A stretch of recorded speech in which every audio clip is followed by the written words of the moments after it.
আসসালামু আলাইকুম সকল দর্শক শ্রোতাকে আমন্ত্রণ জানিয়ে শুরু করছি চ্যানেল আই সংবাদ স্টুডিওতে আপনাদের সাথে আছি মোহাম্মদ রাইহান। বিস্তারিত সংবাদের শুরুতেই জানিয়ে দিচ্ছি ফ্রেশ আটা ময়দা সুজি সংবাদ শিরোনামগুলো। সংস্কার ও নতুন বাংলাদেশ গঠনে কাজ করছে সরকার, বললেন প্রধান উপদেষ্টা। মালয়েশিয়ার কেভানসান বিশ্ববিদ্যালয়ের সম্মানসূচক ডক্টরেট ডিগ্রি প্রদান। সময় ঘোষণা করা হলেও ফেব্রুয়ারিতে নির্বাচন হবে না বলছে এনসিপি। ঘোষণাপত্রে ছাড় দিলেও জুলাই সনদে কোনো ছাড় না দেওয়ার হুঁশিয়ারি। আরপিও সংশোধনীতে সব আসনেই না ভোটের সুযোগ রাখা উচিত মনে করেন বিশেষজ্ঞরা। সশস্ত্র বাহিনীকে অন্তর্ভুক্ত করায় ভোটারদের আস্থা বাড়ার প্রত্যাশা। এবং সবুজে সাজাই বাংলাদেশ স্লোগানে খুলনার উপকূলে প্রকৃতি ও জীবন ক্লাবের বৃক্ষরোপণ প্রাকৃতিক ভারসাম্য রক্ষায় সহায়ক হবে প্রত্যাশা।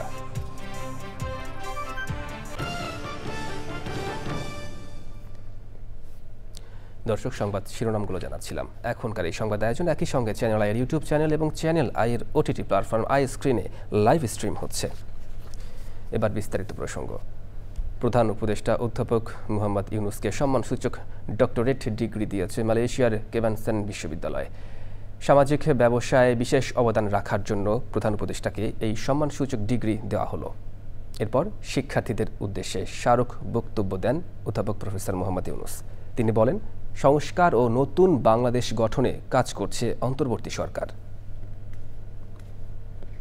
ভাষণে মালয়েশিয়া এবং বাংলাদেশের মধ্যে পারস্পরিক সম্মানের ভিত্তিতে অর্থনৈতিক ও সাংস্কৃতিক সহ বিভিন্ন ক্ষেত্রে শক্তিশালী সম্পর্কের কথা তুলে ধরেন প্রধান উপদেষ্টা। The deep and long-standing friendship between Bangladesh and Malaysia. Our two countries have always shared strong ties built on mutual respect, cultural exchange, and shared dreams of progress. With a stronger collaboration in education, research, and trade and investment, Bangladesh and Malaysia can become a model for sustainable development and social progress. Dear students, you are the builders of tomorrow. Your ideas, your creativity, and your sense of responsibility will shape the future. Not just of Malaysia. You are a citizen of the world. Always remember that. And you change the world, not just one country. Along the way, when you are fixing the world, your country will be fixed too, like everybody else's world. As you follow your dreams, always remember, real success is not just about what you achieve for yourself.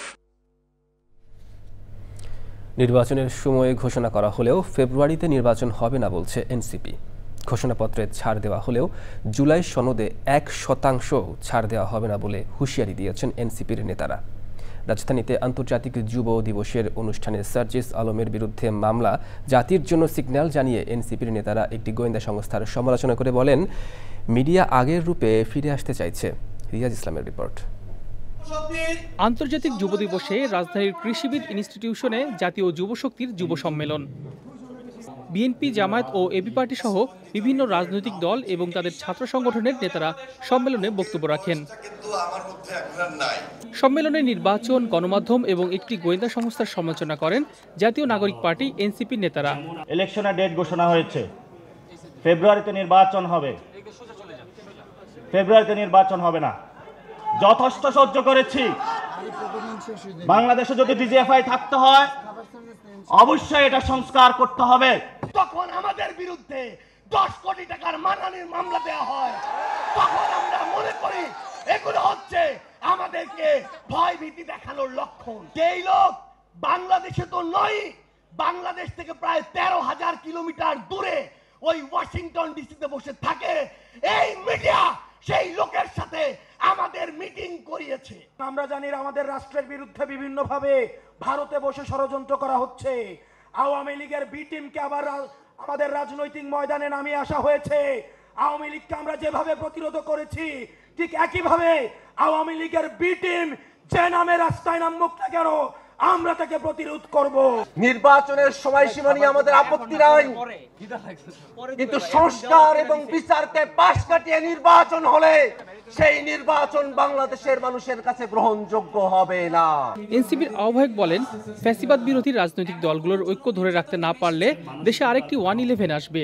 তিনি বলেন, যারা সুবিধা নেওয়ার জন্য দলে এসেছে তাদের বিরুদ্ধে কঠোর ব্যবস্থা নেবে এনসিপি। গত 1 বছর ছাড় দিয়েছি, জুলাই ঘোষণাপত্রে ছাড় দিয়েছি, জুলাই সনদে কোনো ছাড় হবে না। 1% ছাড়ও জুলাই সনদে দেওয়া হবে না। অন্তর্বর্তী সরকার যেই প্রতিশ্রুতি দিয়ে, যেই শহীদের রক্তের উপর দিয়ে প্রতিষ্ঠিত হয়েছে, সেই প্রতিশ্রুতি আদায় না করে এই সরকার যেতে পারবে না। সেই প্রতিশ্রুতি বাস্তবায়ন না হওয়া পর্যন্ত কোনো রাজনৈতিক দল ক্ষমতায় আসতে পারবে না। যুব কর্মসংস্থান, চাকরি নিরাপত্তা ও সুবিধা সহ 7 দফা ইস্তেহার ঘোষণা করেছে জাতীয় যুব শক্তি। রিয়াজ ইসলাম, চ্যানেল আই, ঢাকা। নির্বাচন বিশেষজ্ঞরা বলেছেন, কেবল একক প্রার্থী নয়, আরপিও সংশোধনীতে সব আসনেই না ভোটের সুযোগ রাখা উচিত। তা না হলে ভোটাররা বঞ্চিত হবেন। আইনশৃঙ্খলা বাহিনীর সংজ্ঞায় সশস্ত্র বাহিনীকে অন্তর্ভুক্ত করায় ভোটারদের আস্থা বাড়বে বলেও মত তাদের। আর নিজ প্রতীকে নির্বাচন করার বাধ্যবাধকতা রাখার নাম সর্বস্ব দল আর বিজয়ী হতে পারবে না, এমনটাই মনে করেন বিশ্লেষকরা। নাজিব বেগের রিপোর্ট। সোমবার আরপিও সংশোধন অধ্যাদেশ 2025-এর খসড়া চূড়ান্ত করেছে নির্বাচন কমিশন। খসড়ায় আইনশৃঙ্খলা বাহিনীর সংজ্ঞায় সশস্ত্র বাহিনী বিভাগকে অন্তর্ভুক্ত করা হয়েছে। কোনো একটি আসনে মাত্র একজন প্রার্থী থাকলে বিনা প্রতিদ্বন্দ্বিতায় নির্বাচিত না করে এতে না ভোট প্রদানের বিধান ফিরিয়ে আনা হয়েছে। কোনো একটা আসনে যদি 5 জন প্রার্থী থাকে, আমি একজন ভোটার, আমার যদি 5 জনকে পছন্দ না হয়, তখন আমি তো না ভোট খুঁজবো। এটা আমার অধিকার। কাজে আমার কাছে মনে হয় যে আমাকে সেই অধিকার থেকে বঞ্চিত করা হচ্ছে। কাজে আমি অনুরোধ করব যে এই না ভোটটা যেন সব ক্ষেত্রে, সব আসনের ক্ষেত্রে প্রযোজ্য হয়। ভোটের ফলাফল বাতিলে ইসির ক্ষমতা বাড়ানো হয়েছে খসড়ায়। জোটগতভাবে ভোট করলেও লড়তে হবে নিজ প্রতীকে। খুবই নাম সর্বস্ব দল, সেই দলটাও কিন্তু আমাদের খুব পরিচিত ব্র্যান্ডেড যে সকল প্রতীক আছে, সেই প্রতীকগুলো নিয়ে কিন্তু পাশ করে ফেলে। তো এর ফলে কি ব্যক্তির চেয়ে ওই যে দলীয় প্রতীকটা ইম্পর্টেন্ট হয়ে দাঁড়াচ্ছিল। নির্বাচনের আগে জোট গঠন করা এবং নির্বাচনের আগে জোট গঠন করে প্রতীক ভাগিয়ে নেওয়া যে প্রবণতাটা, এটা কমবে। এটা একটা ভালো দিক, কিন্তু এটা নিয়ে আলাপ আলোচনা করা দরকার, দেখা দরকার যে আসলে কী লেভেলে এটার প্রবলেম ক্রিয়েট হবে। ভোটের আগেই প্রার্থীদের হলফনামা যথাযথভাবে যাচাই করতে হবে বলছেন নির্বাচন ও রাজনৈতিক বিশ্লেষকরা। নাজিব বেগ, চ্যানেল আই, ঢাকা। জুলাই গণঅভ্যুত্থানের 1 বছরেও স্বজনের মরদেহ বুঝে পায়নি গণঅভ্যুত্থানের 114 শহীদের পরিবার। বেওয়ারিশ হিসেবে কবর দেওয়া এই শহীদদের সঙ্গে পরিবারের সদস্যদের ডিএনএ মিললেও মরদেহ উত্তোলন করে শনাক্ত করা হয়নি। ফলে শহীদদের স্বীকৃতি, সম্মান কিংবা আর্থিক সহযোগিতা পাচ্ছে না পরিবারগুলো। আলাল হোসেনের ক্যামেরায় রিয়াজ ইসলামের রিপোর্ট। আমি শান্তি পাইতাম যে মা তুমি যাও, আমি আর শুয়ে রয়েছি। সন্তানের শেষ চিহ্ন খুঁজে পেতে অসুস্থতা নিয়েও প্রতি সপ্তাহে রায়েরবাজার কবরস্থানে আসেন জুলাই গণঅভ্যুত্থানের শহীদ সোহেল রানার মা। গত বছরের জুলাই আগস্টে রায়েরবাজার কবরস্থানের 4 নম্বর ব্লকে কবর দেওয়া হয় 114টি পরিচয় না পাওয়া মরদেহ। ডিএনএ পরীক্ষায় পরিবারগুলো শুধু জেনেছে এখানকার কোনো কবরের মাটিতেই শুয়ে আছেন তাদের প্রিয়জন, কিন্তু নির্দিষ্ট কোন কবরটি তাদের আপনজনের সেই সত্য এখনো অজানা। আমার কবরটা দেখা, আমি কবরটা দেখে শান্তি বইলে শান্তি পাইনি, নাহলে এই পর্যন্ত আমি কোনো শান্তি পাইনি না। আমি কাজলা যাইয়া কালকে গেছি এই কদম তুলি হনে, সন্ধ্যা পরে যাই ওরা যা বিশ্বে আমার বাইকে আছে। প্রথমে অনেক কিছু বলছে, অনেক কিছু হবে, অনেক তাদের যেইভাবে খুঁজে বের করবে, যেইভাবে তাদের পরিবারের কাছে লাশগুলো পৌঁছে দিবে, কিন্তু দেখা গেছে আস্তে আস্তে এটা এতটাই এমন হয়েছে আমরা কবরস্থানে গিয়ে কবরও চিনি না। কয়েকজন শহীদদের নাম সরকারি গেজেটে অন্তর্ভুক্ত হলেও বেশিরভাগ পরিবার এখনো কোনো স্বীকৃতি, সম্মান কিংবা আর্থিক সহায়তা পাননি। অফিস আদালতে গেলে এক একজন এক এক রকম মন্তব্য করে, এক একজন এক এক রকম পরামর্শ দেয়। সঠিক কেউ পরামর্শ বা আসে যে নিজে থেকে কিছু একটা করব, কেউ আসলে করে না। এই অন্তর্বর্তীকালীন সরকারের কাছে আমরা এত পরিমাণ দৌড়াইছি, এই আশ্বাসটা কবে শেষ হবে আমি অন্তর্বর্তীকালীন সরকারের প্রধান উপদেষ্টার কাছে জানতে চাই। বিগত 1 বছরে তারা আমাদের জন্য কি করেছে, আজও জানি না আমাদের ভাইদের কবর কোনটা। পরিচয় শনাক্ত করতে ১১৪টি মরদেহ উত্তোলনের নির্দেশ দিয়েছেন আদালত। বুধবার সেই কাজ শুরু হওয়ার কথা থাকলেও মরদেহ এখনও তোলা হয়নি। রিয়াজ ইসলাম, চ্যানেল আই, ঢাকা। জলবায়ু পরিবর্তনের বিরূপ প্রভাবে ক্ষতিগ্রস্ত বাংলাদেশের উন্নয়নে সবুজে সাজাই বাংলাদেশ স্লোগানে খুলনার উপকূলে বৃক্ষরোপণ করছে প্রকৃতি ও জীবন ক্লাব। মোবাইল নেটওয়ার্ক অপারেটর বাংলালিংকের সহযোগিতায় খুলনা জেলা স্কুলের শিক্ষার্থীদের মাঝে গাছের চারাও বিতরণ করা হয়। এমন উদ্যোগ পরিবেশ সচেতন প্রজন্ম গড়ে তোলার পাশাপাশি প্রাকৃতিক ভারসাম্য রক্ষায় সহায়ক হবে প্রত্যাশা বিশিষ্টজনদের। ড্যানিয়েল সুজিত বোসের তথ্য ও ভিডিওচিত্রে আফরোজা হাসির রিপোর্ট।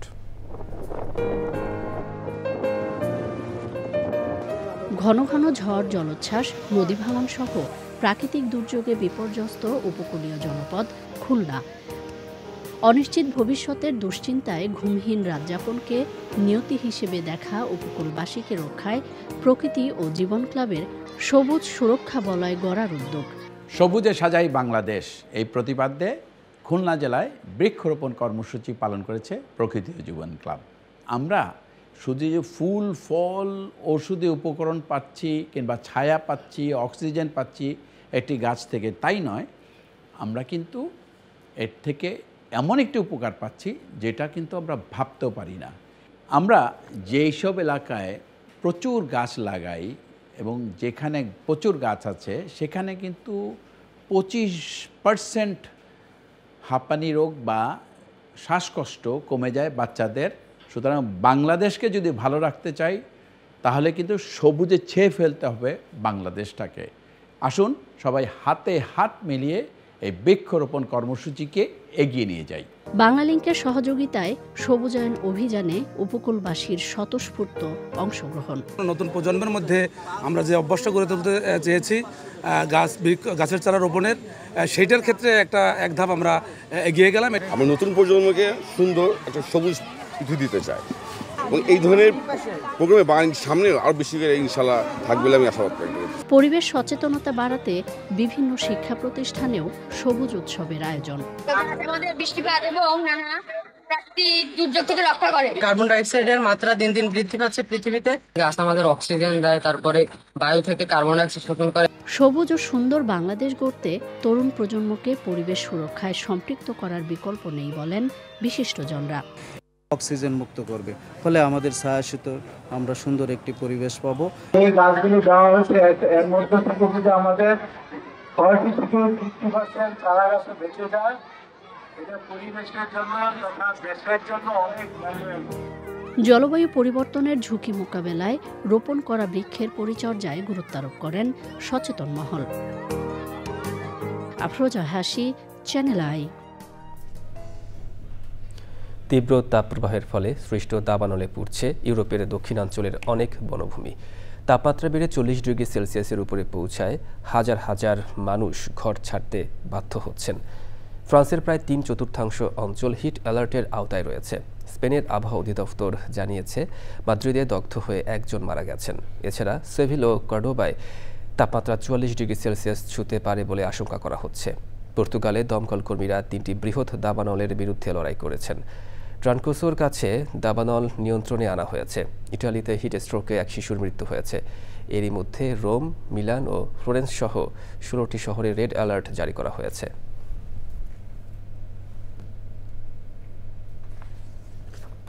দর্শক দেখছেন চ্যানেল আই সংবাদ। এবার বিরতি,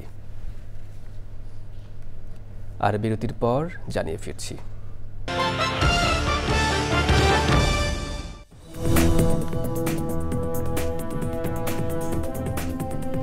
দর্শক বিরতির পর আরো একবার স্বাগত চ্যানেল আই সংবাদে। আন্তর্জাতিক খ্যাতিসম্পন্ন চলচ্চিত্র ব্যক্তিত্ব তারেক মাসুদ এবং ক্যামেরা ডিরেক্টর ও গণমাধ্যম ব্যক্তিত্ব মিশুক মুনিরের 15তম মৃত্যুবার্ষিকী আজ। চলচ্চিত্র কাগজের ফুল নির্মাণের জন্য শুটিংয়ের লোকেশন দেখে ফেরার পথে 2011 সালের এই দিনে মানিকগঞ্জের ঘিওরে মর্মান্তিক সড়ক দুর্ঘটনায় এই 2 গুণীজন সহ 5 জন প্রাণ হারান। তাদের অকাল প্রয়াণ বাংলাদেশের সাংস্কৃতিক এবং গণমাধ্যম অঙ্গনে এক অপূরণীয় ক্ষতি বলছেন সংশ্লিষ্টজনরা। মিথিলা নাজনীনের রিপোর্ট। তারেক মাসুদ সিনেমার ফেরিওয়ালা হিসেবে যার পরিচিতি, ভিন্নধারা চলচ্চিত্র নির্মাণ করে বাংলাদেশের সিনেমাকে বিশ্ব দরবারে তুলে ধরেছেন তিনি। তুমি নতুন আইছো, তোমার নাম? শিল্পী SM সুলতানকে নিয়ে প্রামাণ্যচিত্র আদম সুরত থেকে শুরু করে মুক্তিযুদ্ধের উপর প্রামাণ্যচিত্র, মুক্তির গান, পূর্ণদৈর্ঘ্য চলচ্চিত্র, মাটির ময়না, রানওয়ে, অন্তর্যাত্রা সবই তাকে ভিন্ন ধারার নির্মাতা হিসেবে পরিচিতি এনে দেয়। তারিক ভাইয়ের কথাটা যতটুকু আসে, আমি মনে করি যে ক্যাথরিনের কথাটা ঠিক তত বড় করে আসে না, কিন্তু আমি তাদের যেই চলচ্চিত্রগুলো আমি বলবো যে তাদের দুজনের একটা মানে খুবই সমান কন্ট্রিবিউশন ছিল চলচ্চিত্রগুলোতে। শহীদ বুদ্ধিজীবী মনির চৌধুরীর ছেলে মিশুক মনির বিশ্ববিদ্যালয়ের শিক্ষকতা, সাংবাদিকতা, চিত্রগ্রহণ, চলচ্চিত্র, ভিডিওগ্রাফি সবকিছুতেই ছিলেন অনবদ্য। বাংলাদেশের টেলিভিশন সাংবাদিকতার পথিকৃৎ বলা হয় তাকে। যারা এখন ওটিটি প্ল্যাটফর্ম থেকে শুরু করে মেইন স্ট্রিম আমাদের সিনেমা হলগুলোর জন্য যারা সিনেমা বানাচ্ছে, তারাও কিন্তু এই মিশুক ভাই, তারিক ভাই, মোর্শেদ ভাই এদের ঘরানার কাজগুলো দেখে অনুপ্রাণিত হয়ে কিন্তু একটা ধারার জায়গায় এসেছে।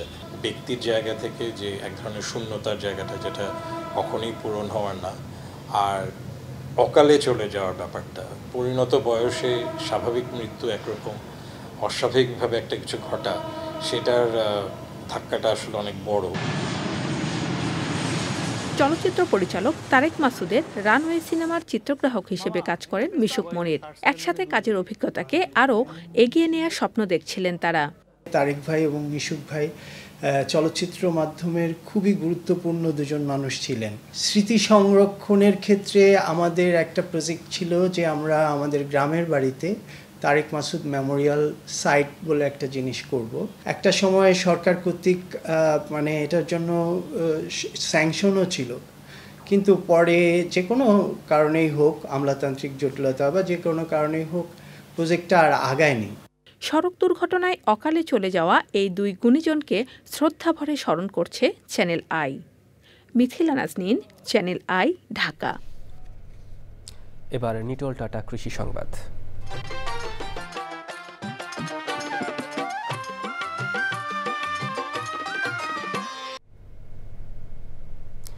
এবছর পাটের আবাদ করে চরম বিপাকে পড়েছেন কুড়িগ্রামের কৃষক। পর্যাপ্ত বৃষ্টির অভাবে পাট পচানোর জায়গা না থাকায় খেতেই নষ্ট হচ্ছে অনেকের পাট। কুড়িগ্রাম প্রতিনিধি শ্যামল ভৌমিকের তথ্য, ভিডিওচিত্রে রাজীব আহমেদের রিপোর্ট। নিকটবর্তী খাল বিলে পানি না থাকায় ঘোড়ার গাড়িতে পাট গাছ বহন করে দূরবর্তী নিচু এলাকায় নিয়ে যাচ্ছেন অনেক কৃষক। আবার বৃষ্টির আশায় খেতে পড়ে থেকেই নষ্ট হয়ে যাচ্ছে অনেক কৃষকের পাট। শ্রাবণের শেষেও কাঙ্ক্ষিত বৃষ্টির দেখা না মেলায় পানির অভাবে পাট পচাতে পারছেন না কুড়িগ্রামের কৃষক। পানি নাই, বৃষ্টি নাই, এর কারণে পাট মরে যাওয়া লাগছে, আর পাট জাগাইতে পারি না। যদি ঘোড়ার গাড়ি দিয়ে নিয়ে যাই আমার 7 টাকা 8 টাকা খরচ যায়। এই খরচ দিয়ে আমার গৃহস্থ করি পোষায় না। মোটরের পানি দিয়ে কিছু পাট খাল বিলে কোনো রকম না আইল টেল বাঁধিয়ে পাট জাগ দিছি। পাট খেতে আবাদ করি তো বিপদে পড়ছি। এবছর পাট শুরু থেকে যাবত বৃষ্টি নাই, পানি নাই। এমন পরিস্থিতিতে সোনালী আঁশের আবাদ ছেড়ে দেওয়ার কথাও ভাবছেন অনেকে। পানি মনে কালো কারণে পাটাটা আমার দাম কম করা লাগছে। পানি যদি ভালো হয় তাহলে আমার পাটাটা পরিষ্কার হলে পাটার দাম বাড়বে। এখানে পানির খুবই বড় সমস্যা, এই কারণে পাটের রং কালো আসছে। বিকল্প উপায়ে পাট পচাতে পরামর্শ দেওয়ার কথা ভাবছে কৃষি বিভাগ। জলবায়ুর পরিবর্তনের কারণে জুন এবং জুলাই মাসে কাঙ্ক্ষিত বৃষ্টিপাত না হওয়ার কারণে এই জেলার খাল বিল শুকিয়ে গেছে, ফলে পাট চাক দিতে কৃষকরা সমস্যার সম্মুখীন হচ্ছে। আর যদি বৃষ্টিপাত কম হয় সেক্ষেত্রে কৃষকদেরকে বিকল্প পদ্ধতি যেগুলো আছে পাট পচানো, আমরা সেই ধরনের পরামর্শগুলো দিয়ে যাচ্ছি। কৃষি বিভাগের তথ্য মতে গত বছর জেলায় 17,265 হেক্টর জমিতে পাটের আবাদ হলেও এবছর আবাদ হয়েছে 16,050 হেক্টর জমিতে। Rajib Ahmed, channel I. এবার প্রকৃতি সংবাদ।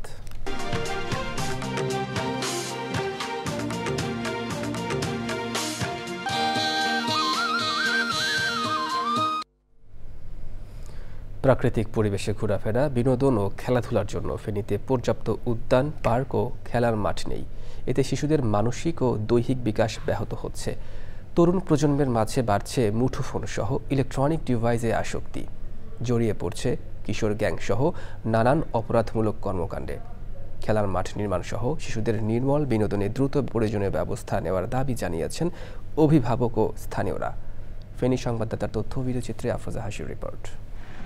যে সময়টা শিশুরা দাপিয়ে বেড়াবে খেলার মাঠে, হৈহুল্লোড়ে মাতবে উন্মুক্ত পরিবেশে, সে সময়টা কাটছে গ্রিল ঘেরা বারান্দা কিংবা অট্টালিকার ছাদে।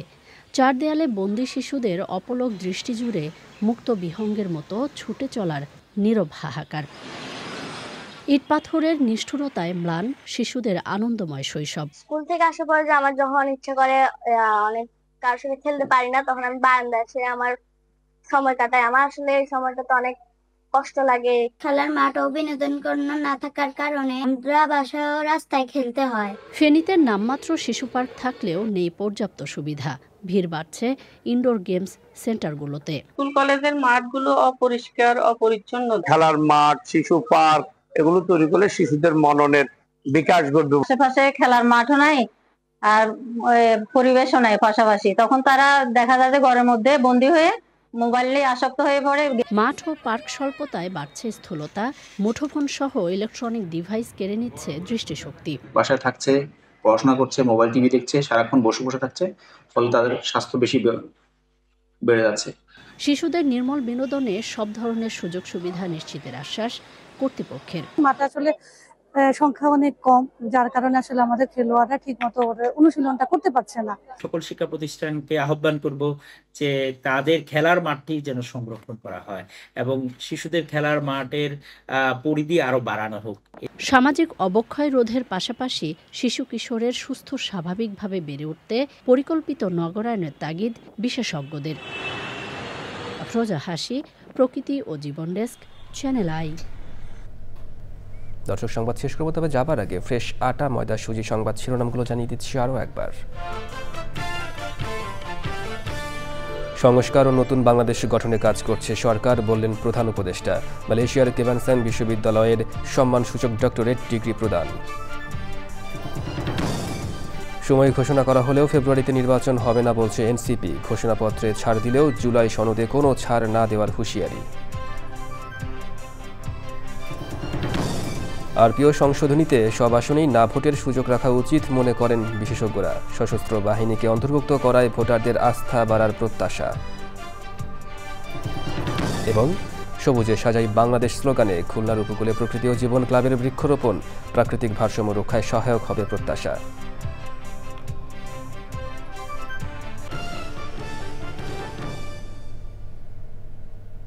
দর্শক, চ্যানেল আই সংবাদ এখনকার মতো এ পর্যন্তই। পরবর্তী সংবাদ আয়োজনে আমন্ত্রণ জানিয়ে শেষ করছি। ধন্যবাদ সবাইকে।